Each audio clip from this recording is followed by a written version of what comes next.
What is going on, guys? I'm Renegade Gundam, and today I have a very special guest with me. You all know him as the voice behind Athrun Zala, the Zaft mobile suit pilot, one of the main characters out of Gundam Seed and Gundam Seed Destiny. I'm here with Samuel Vincent, the voice behind the magic. I hope you're doing well today. I'm doing great. What's up, Gundam people? One day the war will end, I promise you, with Kira's help.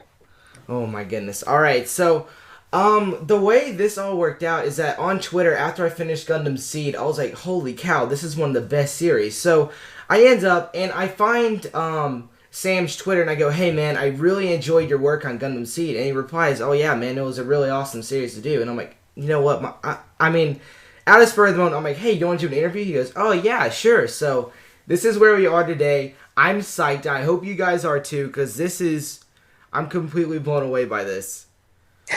Oh man. All right. All right. Well, So we're gonna start out with some pretty standard questions. Then we're gonna get into the more detail because, as you all know, Gundam Seed that series came out a long time ago. I mean, 10 years almost.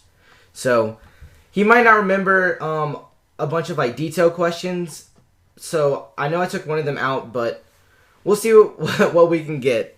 All right. So the first question is, how did you start voice acting? how did I start voice acting? Well, I was in high school, I was in theater, and I basically got an agent in high school, and I started to do on-camera work, auditions and things like that for on-camera. I was working on some shows back in the day. Most of your viewers might not remember these shows, but shows like before 21 Jump Street was this movie. It was the Mhm. TV series with Johnny Depp back in the day. I was did small parts on that and other shows, and then I've got my first voice audition. I didn't actually even realize that you could do voice work in because I'm from Vancouver, British Columbia. That's where I live, and I went for a Japanese series called, I think the English name for it was called Dragon Warrior, and I read for a part of this character called Moku, and I got the part, and I that was my first series that I dubbed into English from a Japanese anime series, and slowly but surely I started to get more auditions for voice and animation work. Like there was a show back in the day called Bucky O'Hare and the Toad Wars, which I was AFC Blinky on, and then I just started to do more and more animation work as well. And eventually, I got the part of Athrun Zala on Gundam Seed and also Gundam Seed Destiny. And that was a really awesome show to start working on. And so I've just been doing voice for, gosh, almost 25 years now. Yeah, cause like I know I'm in high school now, and you said you started in high school. That's really something else. Like I really don't know what I really want to do. I mean, I'm getting into like the graphic design kind of deal, kind of stuff like that, animation maybe. I mean, either way, I mean, hopefully it's something different than your average accounting kind of major. Something fun, something fun. All Where are right. you? Where do you live? I live in Alabama in United States. I Okay, actually you're have not. been to Vancouver. Great, great, great place.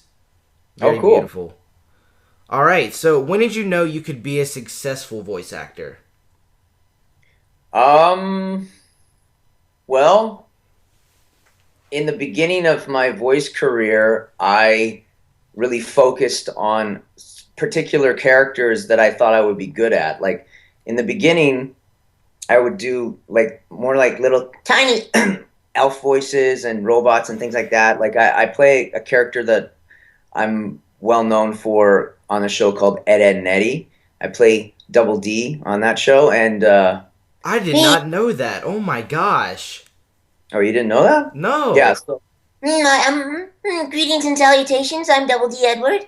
So I used to do a lot of voices like that, smaller robots, because I knew I was good at those, and so I would slowly get those parts, and I was having decent success at that. So I knew that I could, I basically was, pretty good at it.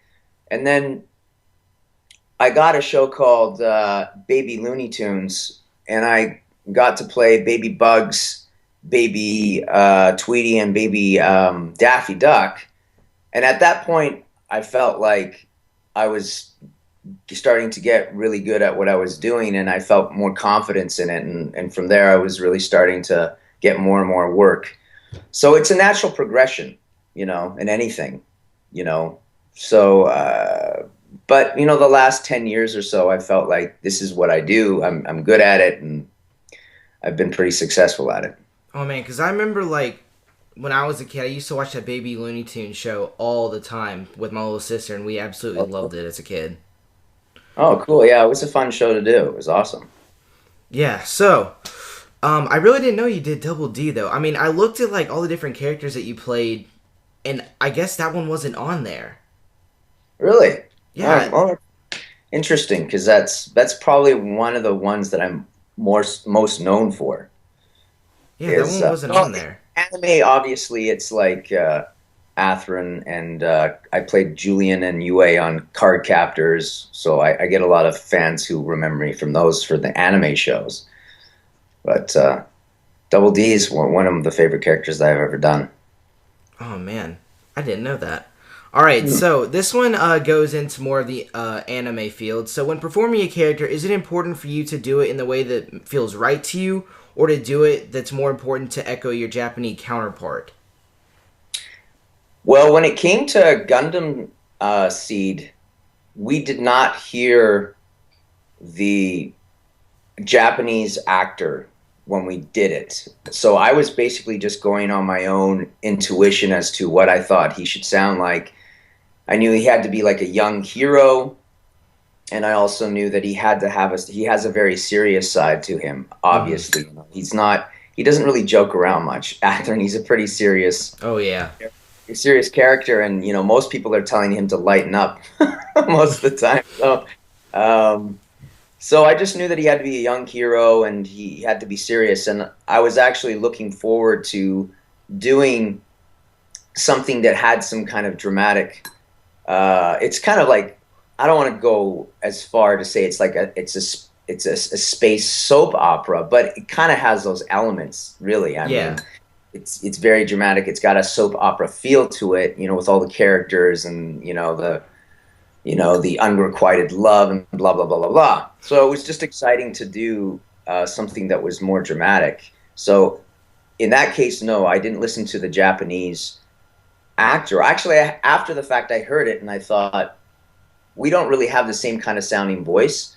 But sometimes when you audition for anime, they'll play you the Japanese version because the producers want you to try and capture the same vocal quality that the Japanese actor has. So sometimes you are trying to match.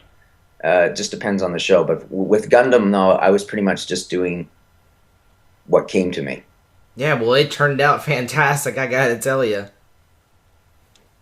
Yeah, I've got a lot of positive feedback from people on Athrun. I think it's just because it just a lot. There's just a great opportunity with that character to do some really solid dramatic acting with him, because he's got so much stuff going on. I mean, in Gundam Seed Destiny, like I'm very close to ending that series. I'm almost done with it, and he is such a main character and very, very dynamic with like everything that goes on. Like how in Gundam Seed, it was really Kira being the main character with Athrun kind of being like a side main character, but in Destiny, he's like the real deal. Him and Shin, Athrun is just he's so conflicted with a bunch of different things that are happening throughout the series that directly affects him. I think it's just a fantastic series.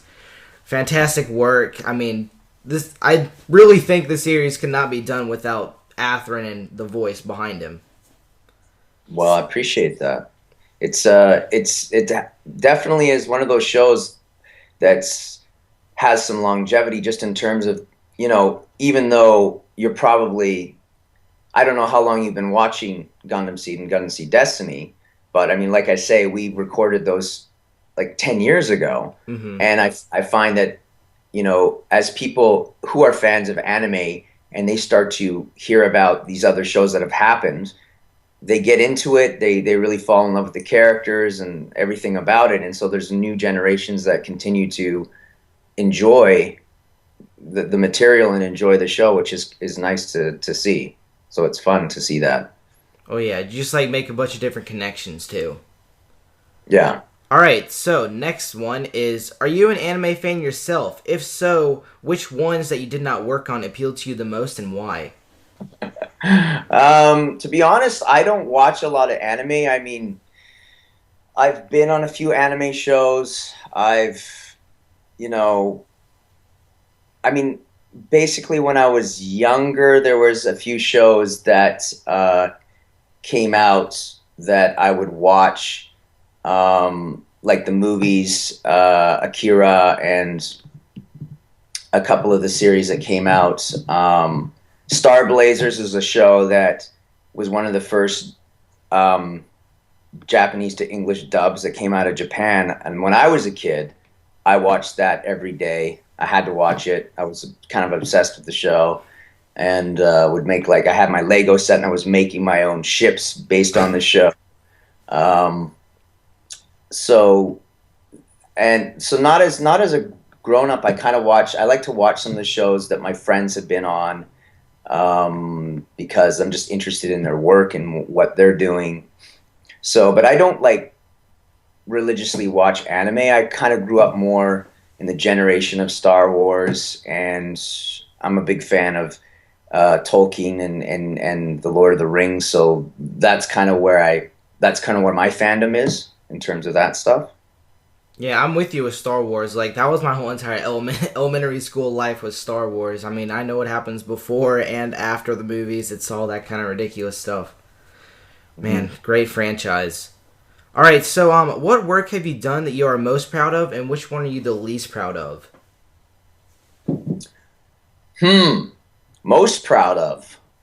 Well, if I break things up into, you know, anime and then traditional animation, saying, American-based animation or Western-based animation, I'd say that the Gundam series is probably one of the ones that I have the most feedback and most enjoyed the most doing, just because of all the drama in it. So the Gundam Seed series is probably something that I'm most proud of in terms of anime. And then traditional based stuff, it's hard to pick because I've done so much stuff, but I think, obviously Double D from Ed, Edd n Eddy was an iconic character that I really enjoyed doing. Baby Looney Tunes, because I was playing more these iconic classic characters that I got a chance to put my own take on. I did a show called Martin Mystery, which was a fun show for me to do back in the day that I really enjoyed playing. I also enjoyed playing Crypto the Superdog, because that was like a classic kind of DC character that, and I really liked the animation as well on that show. It was a lot of fun. So, I mean, currently I've done a lot of shows for a company called Nerdcore, which is based out of Vancouver. We did a series called Stormhawks, which was a lot of fun to do. I'm currently on a show that's called Slug Terra, which I enjoy doing. And then there's Max Steel, which is fun too. So I don't know. I just enjoy, working. And in terms of things that I'm least proud of, I don't know if there's anything that I'm least proud of. I think that, when you look back on your career and you look at your earlier stuff that you did, you might not be as proud of it because you don't think you were as good back then. You were just getting to know what you were doing. So, I might look back and go, oh, I could have been, the earlier shows that I say maybe I could have been a little stronger in those shows. But that's nothing, there's not much you can do about that, because, it's like if you're a serious artist or someone who likes to draw, and you look at your earlier drawings, you go, ugh, and as you get, you kind of go, oh, I can't believe I drew that. But that's part of, life. That's part of learning. You have to accept that you're going to progress and you're going to get better, and your older stuff may not be the stuff you're most proud of. So, yeah, I definitely get what you're saying, and it's like, it really is. It's all about progress and kind of seeing how you ended up from there. It's like some of the things that you did before, it's like you didn't have as much experience really, and then you look back on and be like, I definitely could have done better to where I am now. So yeah. It's all about progress. Yeah. And so now we move on. Are there any humorous incidents that occurred in the course of your career that you'd like to share? Humorous incidents that happen. Um, well, I mean, it's hard to describe specific incidents that happen. I mean, I've just enjoyed. There's a lot of times when you're, especially on shows, because when you're doing dubbing for anime series, you're in the booth recording on your own. You don't have the whole cast with you. So you're in there individually, and you're trying to match the lips of the. You got the TV screen in front of you, and you're trying to do it, go line by line by line. And some of the times you're having fun and you're doing like alt takes, or you're kind of maybe messing around with a line and you're putting in something in there that Athrun would never say, but it's funny. So you're making the director laugh and you're making the studio engineer laugh. So those kind of moments where you're trying to like, or you're making a joke about like Athrun and Kira and how much they like each other. It's like, so you're joking around in that regard. But any funny incidents? I mean, aside sometimes when people accidentally flub their lines, that can be funny, or somebody might accidentally burp during a take when they mean to, things like that. I mean, that's general. Or sometimes people fall asleep in the studio. That's happened. How on earth does that happen? Well, let's say that you have a line at the beginning of the script and you're not till the very end, and some people are just sitting there and they're like waiting, so they decide to have a quick little nap, and we'll be like, well, their line comes up and they're like fast asleep, and you'll hear them like, we just like focus on them and they're like snoring or something like that, and then we go, you're up, and then so that can be fun. Oh my goodness. How do you... I don't understand how you can fall asleep, but I don't know. I don't voice act professionally, but either way. Interesting. Oh man. If there was something that you could change about the voice acting industry, what would that be? Something to change. Well, no, I don't know if there's anything I would change about the voice acting industry. I think right now, in Vancouver, most of the companies that come to Vancouver to do voice work, they choose Vancouver because there's strong voice actors there, and they also can save some money by working in Vancouver. There is a tendency now in the large, big features to go with a name or someone who's famous before, and they might not necessarily have a lot of experience voicing cartoons.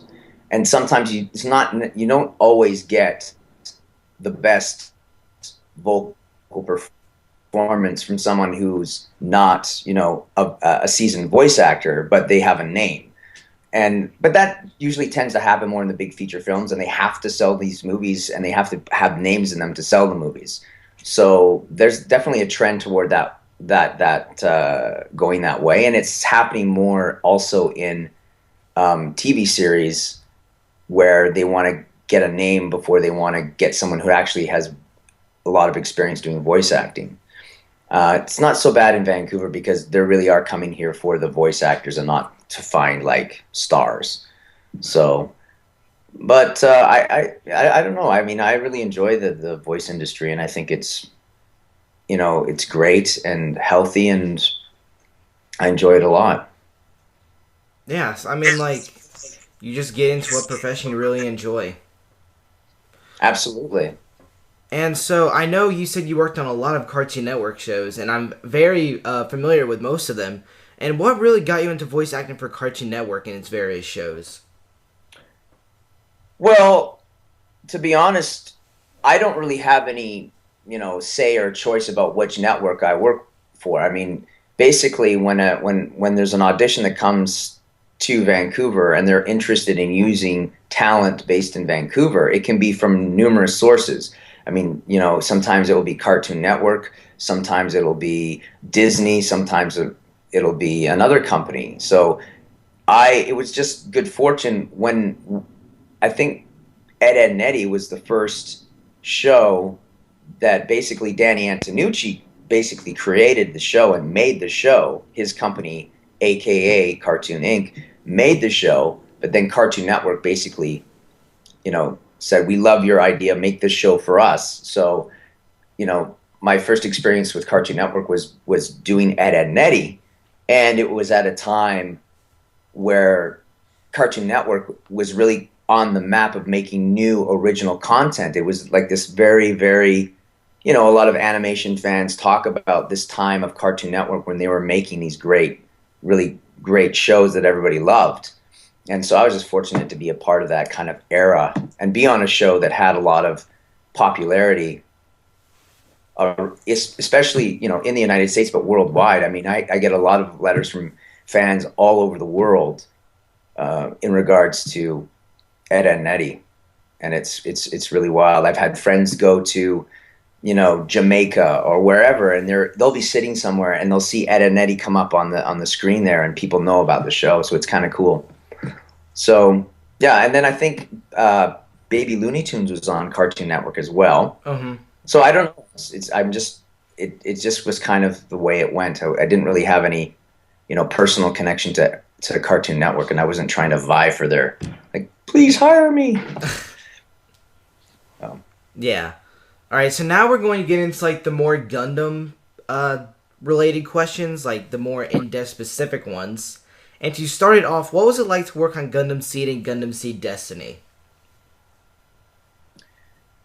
Well, Gundam Seed happened obviously first, and there was a little bit of a gap between I did Gundam Seed, and I remember working on that show. It was funny because you basically have to, when you dub anime, you only go through your lines. You just go from one line to the next line to the next line, and basically you are trying to, basically the director's helping you decipher what the storyline is, because you basically aren't really being able to grasp the whole storyline because you're just fast forwarding to your line, to your line, to your line, right? So in the beginning, because there's so many elements going on, I was like, trying to gather for myself the whole experience of what this whole, but I knew the Gundam universe was this big deal. It was a big, universe in this, and I thought it was funny. We used to joke a lot. Matt Hill, who plays Kira, Mm-hmm. We're really good friends, and we've done a lot of shows together. He was on Ed and Nettie as well, so over the years we've played a lot of these characters in the same show together. And we used to like, I don't know how many times, it seemed like one of my lines that I said over and over in an episode would be Kira, Kira. I would just be saying Kira to myself constantly, and I was like, and we used to joke about it all the time. And he'd be like, "No, Athrun!" I'm like, Kira, Athrun, Kira. It was like we were always joking about that. But I just was really excited about when I started doing Gundam. I was just excited about the fact that it was supposed to, we were really trying to make it based in some kind of dramatic reality. And I think that was one of the first times that I had an opportunity to play a character like that, where it wasn't, we weren't being these outlandishly cartoony characters. It was like a real heartfelt, kind of trying to keep its acting based in reality. And that was just a fun challenge. It was fun to do that. And also, eventually you realize that Athrun is a bit of a heartthrob. I mean, that's what became apparent, was like this was what, and it's fun to play one of those characters, right? Because you feel like your vocal performance is having an emotional impact on the viewers, and so that's always a fun thing to do. And then when Gundam Seed Destiny came, it was pretty much more the same, and like you said, Athrun became a more central character in that series. So it was just, he just had a lot of emotional stuff. But I always used to bug myself. Like, I would do the series, and I would be like, "Oh, come on, Athrun, cheer up, man! Just come on, cheer up! Can you smile at least a little? You're such a downer all the time, But that was his character. He took everything very seriously, and the war was you know, and his father and all those emotions about it really affected him. So it was fun. Like how you're talking about with you and Matt doing the Kira and Athrun thing back and forth. I swear, like, really all they do in that series is say each other's names back and forth in moments of, like, high stress. It's like, Yeah. it is most of the series. It's just like them saying their names back and forth. It's hilarious. Yeah, no, we used to joke about that all the time. Um, and actually, I want to add a little trivia here. Is that some fans of the Gundam series know this, but my brother Gabe Coot, who is also a voice actor and on camera actor, he played the part of Nickel Mm-hmm. in the first series, the kid with the green hair. And so it was kind of cool that my brother and I were on the show together as well, which is fun. And people always used to his basically his death scene where he's like, "Mother, my piano." It was like I used to bug him about that, but so that was kind of cool too. Yeah, he did a very good job. Nickel's actually one of my favorite characters because he is really this sweet guy, but like on the battlefield, he can really kick some butt, you know? Right. Oh man, Yeah. his Gundam was pretty sick too. Oh man. So, how did you connect with your character throughout the Gundam Seed and Gundam Seed Destiny? How did I connect to him? Um, I just, you know what? It was more just being, you know, you get yourself into a headspace where you are just more serious, you know, because you have to, you know, there's a part, we all have different aspects of ourselves, but I had to get into the part where he was just more, he was more serious and more preoccupied with things that are heavy, you know. I mean, because basically that's what that show is about. It's about the war and an impact and how it tears families and friends apart, you know. And that's the one thing about Gundam is it was, you know, even though it's in space and it's mobile suits and this and that, it was really trying to, you know, talk about the impacts and how war can devastate civilization, can devastate people, can rip families apart, can rip friends apart. And it was trying to have some very serious, you know, subject matter contained within this cartoon, which, you know, and that's the thing about I think anime in general, and the Japanese treat it as an art form that you can talk about serious subject matter, whereas sometimes in other animation, you know, in the West or in Europe, it's reserved for, you know, levity and things like that. Whereas you know, you can explore much darker subject matter sometimes in anime, and people take it seriously, you know. I mean, there's such a large audience for the anime like community. Really, I mean, it's worldwide, and Mhm. it is really something that affects a lot of people. Whatever they put in a show, whether it Mhm. be close to reality or not. Yeah, it's true. All right, so here's like how I was talking about before. Like how I said Athrun's kind of more of a main character. And since Athrun's more of a main character in Gundam Seed Destiny, did you have to step up your game in any way? In Gundam Seed Destiny, uh, I think every time you go into a show and the character becomes a more prominent part of the storyline, there's always going to be a new challenge. There's always going to be something that you might not have explored before in your acting, and you always have to. It's kind of like there is a certain, but it's almost in the moment, right? Because you're like, I don't have, you know, even if you get the scripts ahead of time, whenever it's kind of like giving yourself more and more material. There may be new emotional challenges within that material that you have to step up to the plate and do. So it's almost like, but it's something you're really looking forward to. You know, when something, you get a new level of something that you have to express and try and do it authentically and make it feel like the audience feels like you were really trying to make it as real as possible. There's always new challenges that come up. So obviously when a character has more stuff to do, there is a challenge there. But it's something that you kind of like relish and get excited about. Oh, so yeah. that was the kind of the case for Gundam Seed Destiny. It's a great opportunity, you know, to even delve into Athrun even more and all his, you know, his drama and his conflicted emotions. Yeah, really. I mean, good grief, that guy is torn apart. All right. Here's a very, very generic one. Did you enjoy voicing Athrun? If so, why? Yes, like I had mentioned before, it was just a fun opportunity to embody a character that was this leading man, hero, heartthrob, broody guy that was, like I say, up to that point, I hadn't really done anything like that before.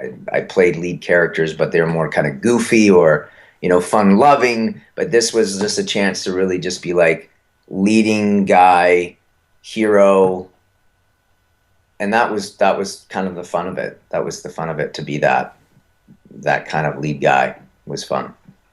Yeah, I mean, I absolutely love Athrun's character.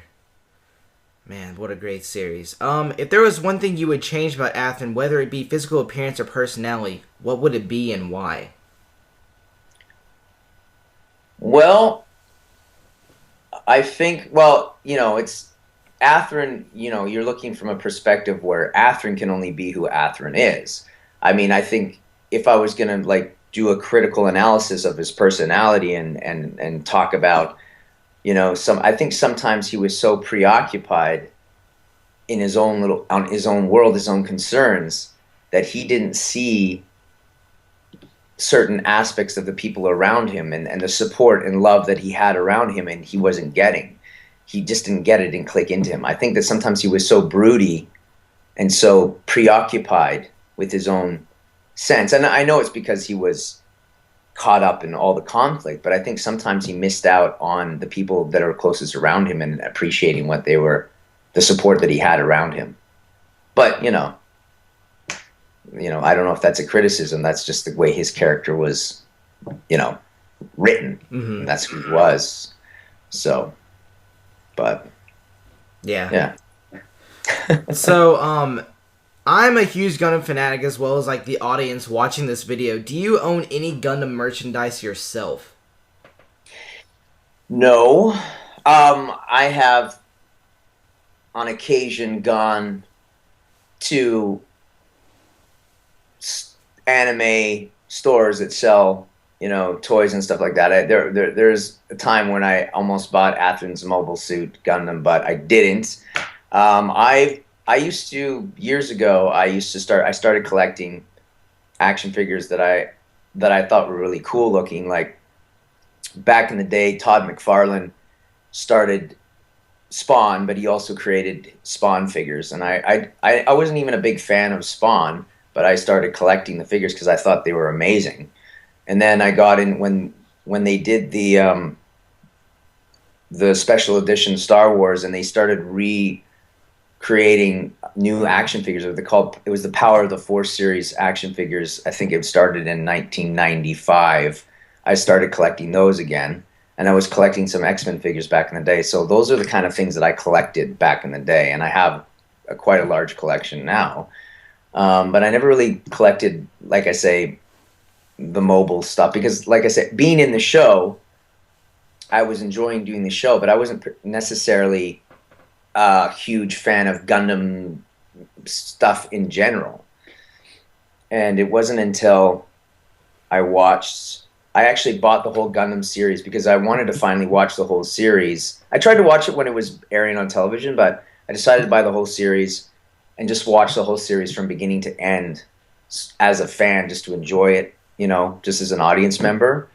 And I remember watching it, and I could really see and understand why so many people could get into collecting the Gundam suits and all that stuff, because they really did look amazing, and every characters had their distinct style You know what I mean? And the color scheme for certain suits and who they belong, you know, whether it was belonging to Shin or Kira or whatever, you know, it was, I could see how people would definitely want to collect them. Yeah, I mean, I'm a huge collector of the model kits and everything. I actually have some sitting in the background of me right now, and I absolutely love making them. I'm actually planning on getting, I think the Justice or the Aegis, which are some of Athrun's mobile suits soon. Don't know when that's gonna be, but I love making the kits. They're a lot of fun, but I mean, like with the DVDs and stuff, I mean, obviously you can find them online for free and everything, so that wouldn't be anything that I get, but I just enjoyed the whole entire series, like the franchise in general. But there's so many different series in the Gundam franchise. I mean, there's still new stuff coming out. It's all subbed. I don't think they really dub Gundam anymore, unfortunately. Like the new series I think they're working on now is like the Gundam, it starts with an R. It's like Rakushanista or something like that, and then Gundam Build Fighters Try. Great series. I mean, they're fantastic, but I really wish like they could get kind of the dub back in there. But I feel like Gundam has kind of failed in like the U.S. unfortunately, and like places besides Japan, because I guess it's not that big of an appeal.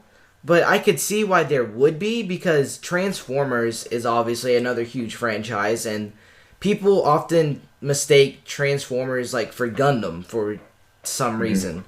I mean, I believe that they could, because like I would show my mom like, hey mom, I'm gonna get this this model kit. She's like, that looks like a Transformer. I'm like, it's not a Transformer. So I really wish Gundam really could have done better in countries besides Japan, because it does have a lot of like, it could build a lot of momentum and become a larger franchise, in my opinion. But Yeah, I think you're right. It has to go down to the economics of basically, you know, I think that American companies, you know, borrowed a lot from Gundam and other, you know, Japanese anime, and basically, like I say, the Transformers feel a lot like Gundam, because I think that a lot of people borrowed those elements and just changed it into their own thing. And I think it's, yeah, it would be very hard, I think, for Gundam to make a huge splash in America now, because there's so much competition, and you would really have to infuse it with a lot of money to get it out there, to get people pumped about it, and it has to compete with all these other franchises that are already well established in America. So, you know, there are going to be I think there's always going to be a very devout, loyal Gundam following in America and throughout the world, but it's never going to be large enough that it's ever going to compete on a major level with, you know, like Transformers and things like that. yeah, So it's a tough thing. So, you know, you kind of got to look back and enjoy the stuff that was created, you know, back in the 90s and stuff like that, where they were doing the English dubs, and it kind of brought it to North America in a way that might not have happened if it would just stayed pure Japanese. So, I mean, I don't know. I really just wish they could bring it all back, but all about the money sometimes, I guess. Sometimes. yes, it is. So, what was your most challenging project and the one that you're most proud of? I mean, you said Ed, Edd n Eddy before for probably one of the most proud, but what was your most challenging? Let's see. I would say, just in terms of just one episode, there's a show called My Little Pony, which has gathered quite a following. Oh, heck yes. I mean, with both genders. So I played a character on that show, Flim, which was part of the Flim Flam Brothers. They've done maybe 2 episodes on My Little Pony. The first one was the Super Speedy Cider Squeezy 6000 episode. We had this huge song that we sang in that show. It's like almost 4 minutes long. It's been one of the more popular songs from My Little Pony. There, you know, there's definitely a little bit of a cult following with certain bronies who really love that song. But recording the song was because it's a very fast-paced song, a lot of lyrics, a lot of dialogue, you know, and it took quite a bit to get it right. And just in terms of like a challenge of being able to get the character and get the song right, that was one of the bigger challenges that I had as a voice actor for an individual show. Um, Aside from that, you know, certain characters require a lot of energy and a lot of like dynamism of like for example, I do a show called Pac-Man and the Ghostly Adventures, and I play this character called Betrayus, and he's this very insane, evil guy. You know, he's very, very animated and very angry and very this and that, and he's got highs and lows. And usually, when I'm doing that character, I'm like sweating buckets. I'm just like blood, you know, blah, and like I'm breathing heavy, and it's like characters like that can be a challenge. Mm-hmm. Whereas characters like Athrun are a different type of challenge, where you're having to like try and find an emotionally honest place for your performance, and that's a different type of challenge. Yeah, because so Athrun's kind of like a stone wall at some points, you know? Like he's kind of blank face, kind of a bland personality at some points, but he really does change throughout the different episodes that he's in. Mm-hmm. And that's a challenge in itself, is how do you play a character that seems very subdued, but you don't want the read to come off completely flat and lifeless, right? So you're trying to find something that's just a little bit underneath the surface that reads, you know. So that's like I say, that can be its own kind of challenge as well. All right, so now I think we are going to get to the final question of this fantastic interview. Is there anything you like for all Gundam fans to know? All Gundam fans to know. I always thought when I was doing the series that Kigali would have been the woman for Athrun, but never happened. Yeah. I thought that she was kind of the best suited for him. The best mobile suited for him? I don't know. Just no, I really liked Kigali, and I thought that maybe when they were stranded on that beach together and they made that little fire, that I was hoping something, maybe a kiss, a hug, didn't really happen. But you know what? They were more like soldiers in arms together as opposed to, you know, potential boyfriend, girlfriend. Mm-hmm. That's just my honest opinion.